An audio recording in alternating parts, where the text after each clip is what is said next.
Bismillahirrahmanirrahim. Assalamualaikum warahmatullahi wabarakatuh.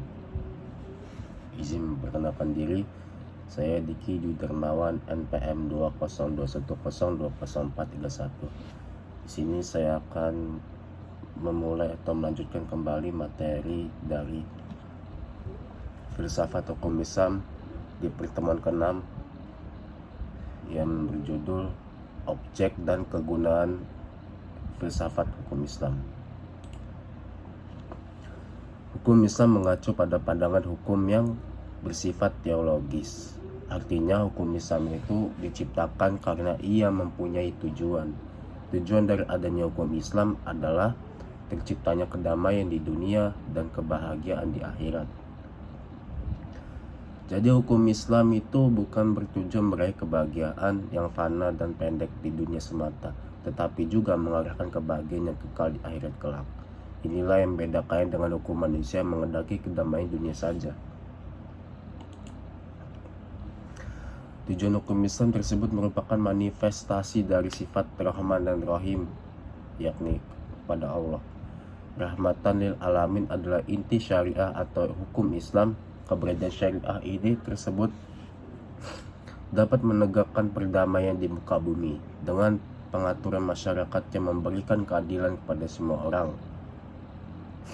Keadilan sangat mulia di hadapan Tuhan dan sifat adil merupakan jalan menuju takwa selain iman pada Allah Subhanahu wa taala.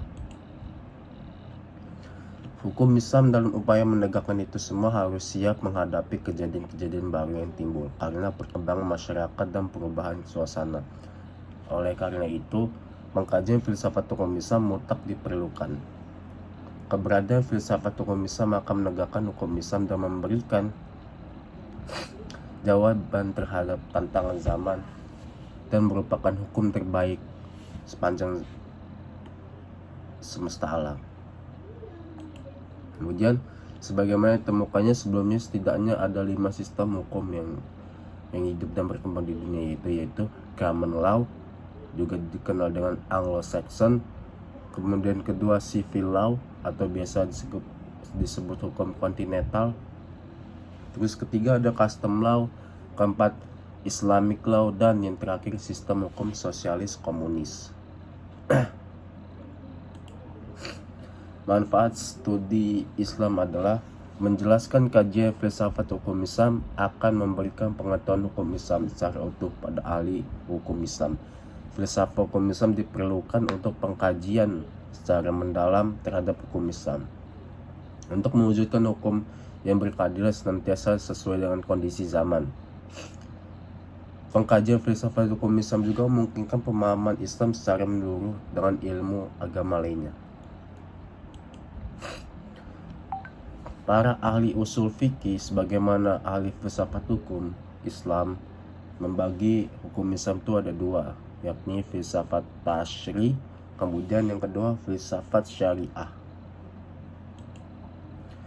Filsafat yang memancarkan ahli filsafat hukum Islam, menguatkannya dan peliharaannya. Filsafat ini bertugas membicarakan hakikat dan tujuan menerapkan hukum Islam. Filsafat tasyri terbagi kepada Dab'aim al-Ahkam, hukum Islam, Mabdi al-Ahkam, prinsip hukum Islam, Usul al-Ahkam, pokok hukum Islam, Mas'ad, kemudian Maqasid al-Ahkam, tujuan hukum Islam, Qawaid al-Ahkam, yaitu kaidah-kaidah hukum Islam. Kemudian filsafat syariah ini filsafat yang diungkapkan dari materi-materi hukum Islam seperti ibadah, muamalah, jinayah, ukubah, dan sebagainya. Filsafat ini bertugas membicarakan hakikat dan rahasia hukum Islam, termasuk perkembangan filsafat syariah, yakni Asrul Ahkam, rahasia-rahasia hukum Islam, Qasa'is al-Ahkam, yakni ciri-ciri khas hukum Islam, kemudian Mahasin al-Ahkam, keutamaan hukum-hukum Islam, Tawabi al-Ahkam, yaitu karakteristik hukum Islam. Mungkin ini saja dari saya. Wassalamualaikum warahmatullahi wabarakatuh.